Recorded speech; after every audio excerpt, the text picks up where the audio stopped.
Hello everyone, welcome to learn lab. AMRS TGT KVS की अगर आप प्रिपरेशन कर रहे हैं तो this video is for you.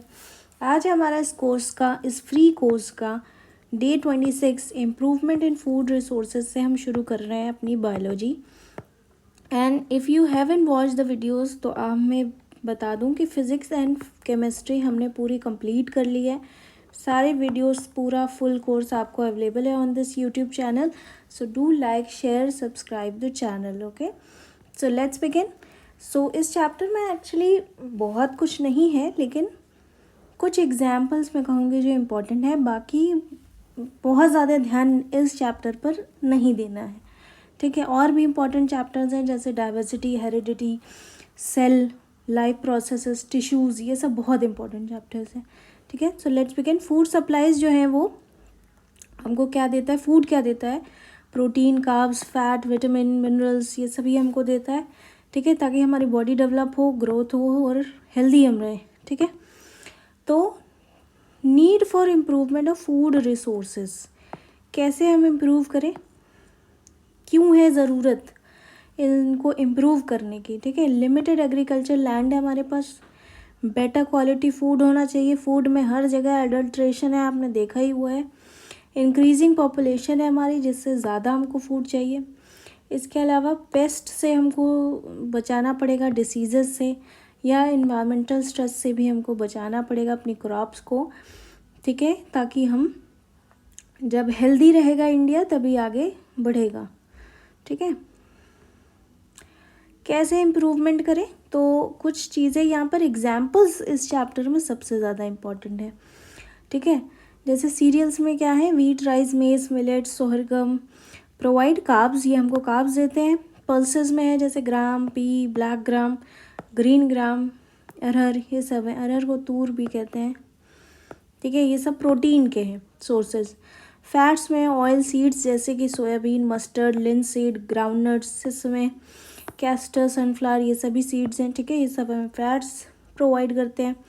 Then fodder groups क्या है, जो लाइफ स्टॉक यानी जो एनिमल्स के लिए होते हैं, जैसे कि बरसीम, ओट्स या सुडान ग्रास, ये सभी। तो ये एग्जाम्पल्स में आ सकता है कि वो डैश इज़ अ वॉट, जैसे बरसीम है तो बरसीम क्या है, तो it is a fodder crop, ठीक है। इस तरीके से बहुत basic.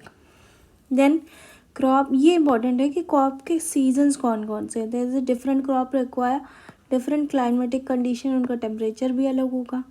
And photo period for their growth, photo period क्या है, कितनी उनको सनलाइट चाहिए, ठीक है। सो क्रॉप सीजन्स में सबसे पहला जो है दैट इज़ खरीफ क्रॉप। खरीफ का जो क्रॉप्स है वो क्या है, रेनी सीजन में होगा। सोइंग टाइम इसका जून टू जुलाई है, हार्वेस्टिंग इसका सितंबर टू अक्टूबर। ये दोनों इम्पॉर्टेंट है और इनके एग्जांपल्स बहुत इम्पॉर्टेंट है। कि ऐसे अगर हो कि कॉटन बहुत पूछते हैं, कॉटन इज़ व्हाट, क्या है ये, खरीफ है, ठीक है। राइस, मेज, कॉटन, ग्राउंडनट, सोयाबीन, बाजरा, ये सब क्या है, खरीफ क्रॉप्स है, जिनका हार्वेस्टिंग टाइम कब होगा, सितंबर अक्टूबर में। देन रबी भी देख लेते हैं। रबी क्रॉप क्या होगा, सोइंग टाइम इसका अक्टूबर नवंबर है, हार्वेस्टिंग मार्च अप्रैल होगा, ठीक है। ऐसे आप याद रख सकते हैं कि मार्च अप्रैल में आपके एग्ज़ाम टाइम होता है, तो एग्ज़ाम टाइम क्या होता है, हार्वेस्टिंग सीज़न होता है किसका, रबी का, ठीक है। देन इसमें कैसा क्लाइमेट चाहिए, कूल एंड ड्राई क्लाइमेट चाहिए। वार्म क्लाइमेट फॉर राइपनिंग चाहिए, जब पकने का। ग्रोइंग के लिए कूलर ड्राई चाहिए।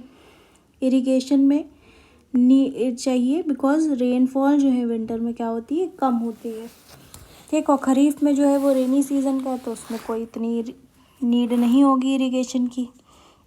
अब इसके एग्जांपल्स क्या हैं, जैसे वीट है।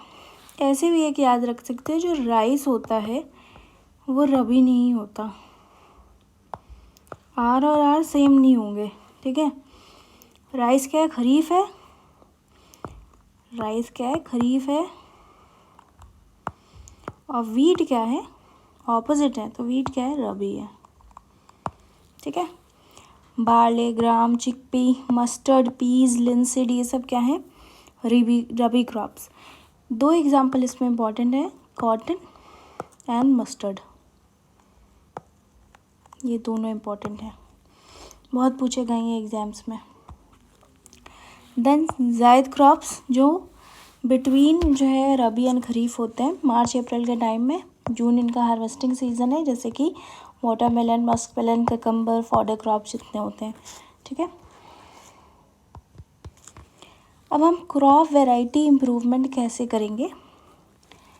हमारा क्या एम होता है कि ज़्यादा से ज़्यादा पैदावार हो, हायर यील्ड हो, अच्छी क्वालिटी में हो और उसमें डिसीज़ वगैरह ना लगे, पेस्ट ना लगे। और इन्वायरमेंटल कंडीशंस जैसे हैं, ड्रॉट, कहीं सूखा पड़ गया या बहुत ज़्यादा गर्मी हो रही है, तो उसमें क्या हो, सरवाइव कर सके वो। अर्ली मैच्योरिटी, ठीक, कैसे हम करेंगे, किन मेथड से, हाइब्रिडाइजेशन यहाँ पे भी आ गया, क्रॉसिंग ऑफ 2 और more different varieties to get better traits, हम जो है 2 वेराइटीज़ को मिक्स करके अगली बना देते हैं, जेनेटिक मैनिपुलेशन भी करते हैं, यूज़फुल जीन्स को ट्रांसफ़र करके, सिलेक्शन से भी हो जाता है कि जिसकी, जैसे पी का एग्जांपल होता है, ठीक है, तो उसमें जैसी हमको कंडीशन चाहिए वैसा हम सिलेक्शन प्रोसेस से भी उसको अच्छी यील्ड प्रोड्यूस कर सकते हैं, अच्छी वैरायटी बना सकते हैं, वीट की कोई अच्छी वैरायटी या राइस की कोई अच्छी वैरायटी, ठीक है, मिक्स करके, जेनेटिक वो करके या सिलेक्शन करके। क्रॉप प्रोडक्शन मैनेजमेंट कैसे होगा, सबसे पहले क्या है, न्यूट्रिएंट मैनेजमेंट। तो प्लांट्स को भी न्यूट्रिएंट चाहिए ग्रोथ के लिए, जैसे हमको चाहिए। तो मैक्रो क्या है, जो उसको ज़्यादा चाहिए, nitrogen, phosphorus, potassium, calcium, magnesium, sulphur, ये बहुत पूछा जाता है, स्पेशली DSSB में। ये आई थिंक ये आया हुआ क्वेश्चन है। माइक्रो न्यूट्रिएंट्स और माइक्रो कि कौन सा, जिंक है तो ये कौन सा है, जैसे जिंक क्या है ये, तो माइक्रो है, ठीक है, इस तरीके का क्वेश्चन। इसके एग्जांपल्स एक बार इस चैप्टर में मोस्टली जो इम्पोर्टेंट है that is example, iron, zinc, copper, boron, manganese, molybdenum, ये सब क्या है, माइक्रो न्यूट्रिएंट्स हैं।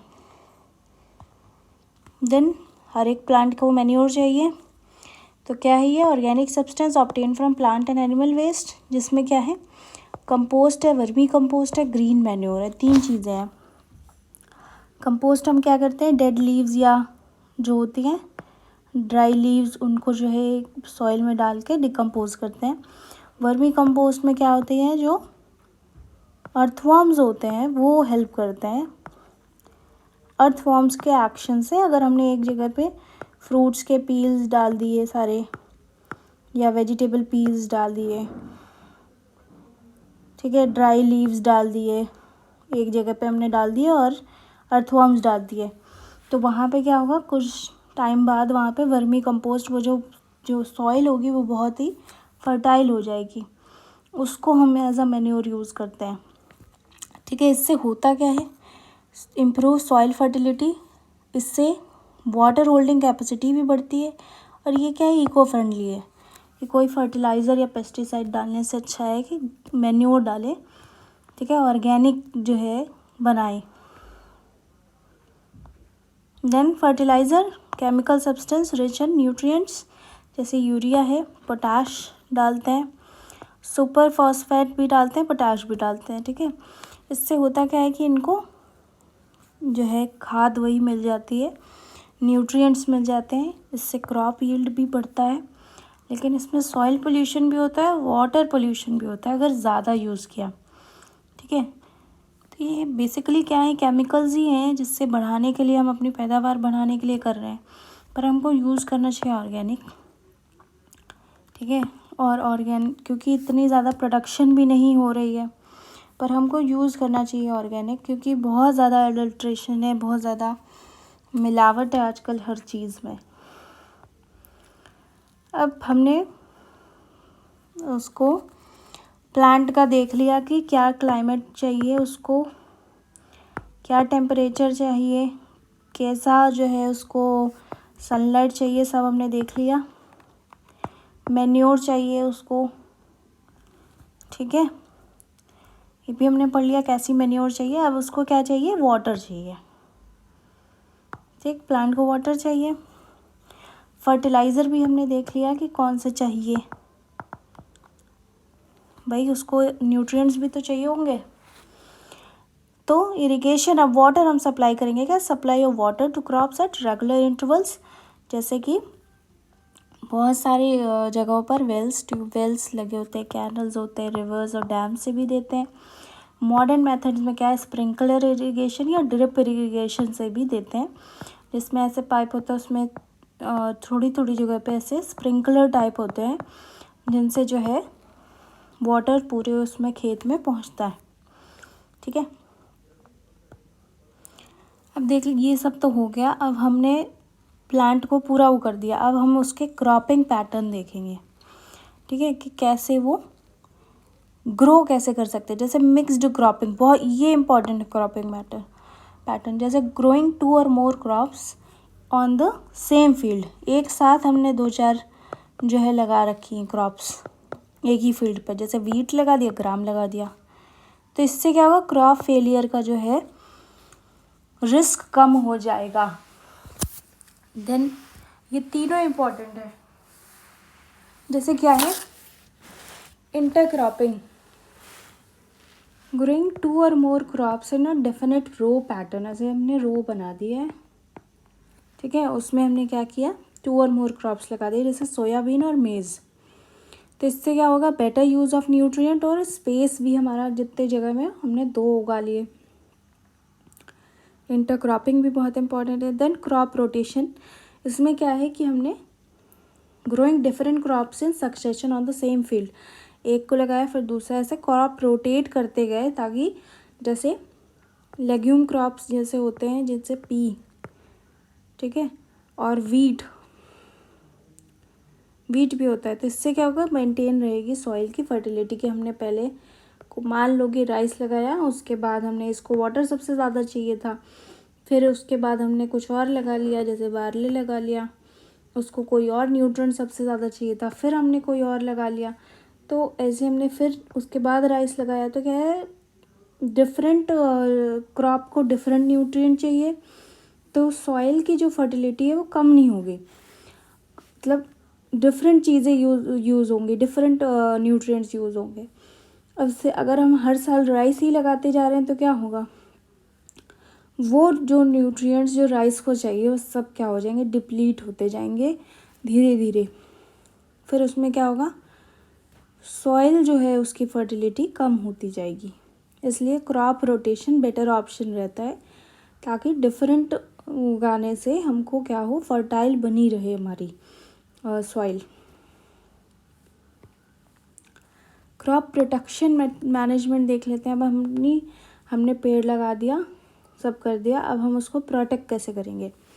तो कैसे करेंगे, क्योंकि बहुत सारे उसमें क्या लग जाते हैं, वीड्स लग जाते हैं, इंसेक्ट्स, पेस्ट सब लग जाते हैं, डिसीजेज लग जाते हैं, कीड़े लग जाते हैं। तो if they are not controlled, है ना, सही टाइम पर अगर नहीं रोका गया तो क्या हो जाएगा, पूरी क्रॉप बर्बाद हो जाएगी। वीड्स क्या होते हैं, अनवांटेड प्लांट्स होते हैं, ठीक है, कल्टिवेटेड फील्ड्स में, जैसे कि जैंथियम, पार्थेनियम जिसको गाजर घास भी बोलते हैं, सार्नियस रोटनडस। ठीक है, तो ये तीनों जो एग्जाम्पल है ये इंपॉर्टेंट है।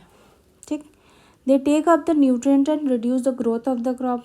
जैसे अगर कोई उसने अब वीड ने ही सारे न्यूट्रिएंट ले लिए तो क्या होगा, क्रॉप की ग्रोथ जो है कम हो गई। Removal of weeds from cultivated field जो है, इसको हमने पहले ही अर्ली स्टेज में, जैसे हमने लगाया जब, तभी हमने वीड्स को जो है निकालना शुरू कर देना चाहिए, ताकि क्या हो, अच्छी पैदावार हो, जो न्यूट्रिएंट्स क्रॉप को चाहिए वो उसको मिले, वीड्स ना ले ले सारा। इंसेक्ट और पेस्ट अटैक भी होता है रूट्स पर या स्टेम लीफ पर, पूरा सेल सैप वो ख़राब कर देते हैं।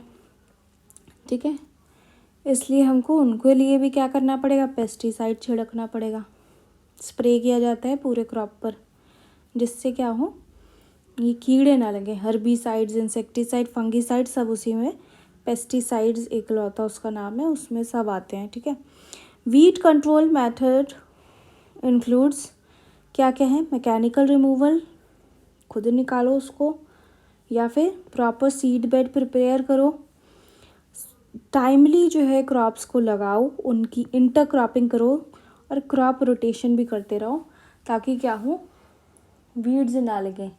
एक तरीके की क्रॉप में क्या होता जाएगा, वही पेस्ट और वही वीड्स लग के क्या हो जाएगा, सही नहीं होगी क्रॉप। अब इसमें आगे क्या है, क्रॉप्स के बारे में हमने सब पढ़ लिया। अब देखते हैं एनिमल हस्बेंड्री में क्या है, management of animal life stock. इसमें उनकी फीडिंग, उनकी ब्रीडिंग, उनके डिसीजेस कंट्रोल सब कुछ आता है। जैसे कि कैटल फार्मिंग है जो कि हम मिल्क के लिए करते हैं, या फिर अपना काम जो टाइलिंग वगैरह होती है, इरिगेशन होता है, उसमें भी यूज़ होते हैं। ठीक है, बैल वगैरह जो यूज़ होते हैं। जैसे अब इसमें भी एग्जांपल बहुत इंपॉर्टेंट, जैसे इंडियन कैटल में क्या है, जैसे bos indicus cows, bos bubalis, buffaloes, ये सब इंडियन कैटल हैं। फॉरेन ब्रीड में क्या है, जैसे जर्सी, ब्राउन स्विज, इनके क्या है, लैक्टेशन पीरियड बहुत ज़्यादा है, बहुत ज़्यादा ये दूध देंगी, बहुत समय तक देंगी। लोकल ब्रीड्स में आती है रेड सिंधी, साहिवाल, ये सब हमने देखा ही है। इनको क्या होता है, ये लोकल ब्रीड्स हैं। इनसे हमें क्या मिलता है, मिल्क, एग और यही सब हमको मिलता है, मीट भी मिलता ही है। और जो मिल्क प्रोड्यूसिंग फीमेल्स होते हैं उनको मिल्च एनिमल्स कहते हैं, जो जिनसे हमें दूध मिलता है। तो क्या है, मिल्च एनिमल्स। अब सेकेंड क्या है, पोल्ट्री। तो poultry is the rearing of domestic birds, जैसे कि हैन, चिकन, डक्स, ये सब जो होते हैं इनके मीट और एग प्रोडक्शन के लिए। तो एग प्रोडक्शन की कई सारी लेयर्स होती हैं। बर्ड्स को लेयर जो है रेस किया जाता है एग्स के लिए, फिर उनकी ब्रीडिंग होती है सेलेक्टेड या हाई एग प्रोडक्शन के लिए। उनका लेइंग एग्स में कम से कम 20 वीक्स ऑफ एज लगता है। और बैलेंस्ड उनको फीड चाहिए, रिच प्रोटीन चाहिए, विटामिन चाहिए, मिनरल, ये सब उनको चाहिए होता है। प्रॉपर लाइटनिंग चाहिए होती है, हाइजीन चाहिए होता है, और डिसीज़ उनको ना लगे, ये सब देखा जाता है। ये सब दिया तो हुआ है यहाँ पर, लेकिन आपको भी पता है कि कितना ही बढ़िया कंडीशन में रखते हैं, बहुत ही बुरी हाल है उसकी भी, जो लोग खाते हैं वो जानते होंगे। तो एग्जाम्पल क्या है इसमें, ब्रीड्स में वाइट लेग हॉर्न है, रोड आइलैंड रेड है, ये दोनों एग्जाम्पल्स हैं, दोनों इम्पॉर्टेंट है। ठीक है, एग प्रोडक्शन में। तो ये सारी चीज़ों का हम ख्याल रखेंगे तभी अच्छा हेल्दी जो है एग या मीट मिल पाएगा। मीट प्रोडक्शन में दिया हुआ है, bird race for meat are broilers. अब ये वर्ड याद रखना, broilers grow fast and ready for market 6 to 8 weeks में। हाई प्रोटीन उनको चाहिए होता है, हाई एनर्जी चाहिए होती है, फीड मतलब खिलाने के लिए। देन उनको प्रॉपर टेम्परेचर में खुली हवा में रखेंगे, एक साफ़ घर में रखेंगे। ठीक है, तब वो गुड मीट बन पाएगा। पोल्ट्री मैनेजमेंट कैसे होगा, गुड ब्रीड हो, अच्छी ब्रीड की होगी तभी बिकेगा। न्यूट्रिशियस हो, उसको साफ़ सफाई उसको सही से रखा जाए, वैक्सीनेट उसको किया जाए, उसमें कोई बीमारियां ना लगे, एक में लगेगी सब में लग जाएंगी, तो ये सब मैनेजमेंट वहाँ देखना पड़ेगा। पोल्ट्री फार्मिंग की इम्पोर्टेंस क्या है, एग और मीट प्रोवाइड करता है जो रिच होता है प्रोटीन में, एम्प्लॉयमेंट जनरेट करता है, इनकम जनरेट करता है, और हाई डिमांड भी जो है खाने की, कि सभी वेज नहीं खा सकते तो नॉन वेज भी खाते हैं। ठीक है, then fisheries is for production of fish, जिसमें दो टाइप्स हैं, marine fisheries and inland fisheries. Marine किस में होगा, सी वाटर में। इसमें भी एग्जांपल बहुत इंपॉर्टेंट है, जैसे कि pomfret, mackerel, tuna, sardines, Bombay duck, ये सब क्या है, मरीन फिशरीज हैं। दे इंक्लूड फिन्ड फिश, जिसमें ये एग्जांपल्स हैं, मुलेट्स, भिगटी, पर्ल, स्पॉट्स, शेलफिश जिसको हम प्रॉन्स भी कहते हैं, म्यूसल्स, ऑयस्टर्स, सीवीड, ये सब क्या है, मरीन फिशरीज़ में आएंगे। इनलेट फिशरी क्या होती है, जब रिवर, पॉन्ड और लेक्स में जो फिशेस होती हैं, जैसे कि catla, rohu, silver carp, grass carp, mrigal, common carp, ये सब एग्जांपल्स इंपॉर्टेंट है। ठीक है, then apiculture, that is bee keeping. ठीक ठीक है। सेरीकल्चर क्या होता है ये ज़रा कमेंट करिएगा आप लोग। What is sericulture?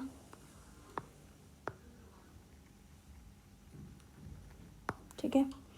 Local varieties call apis, cerana indica, dorsata, florea, ये सब क्या हैं? बीज के वेराइटीज़ हैं जिनसे हमें हनी मिलता है, बीज वैक्स मिलता है।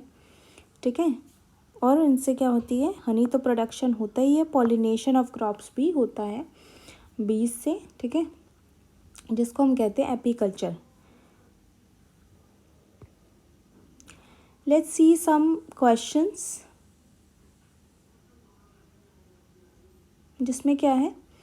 Improvement in crop field can be achieved bye.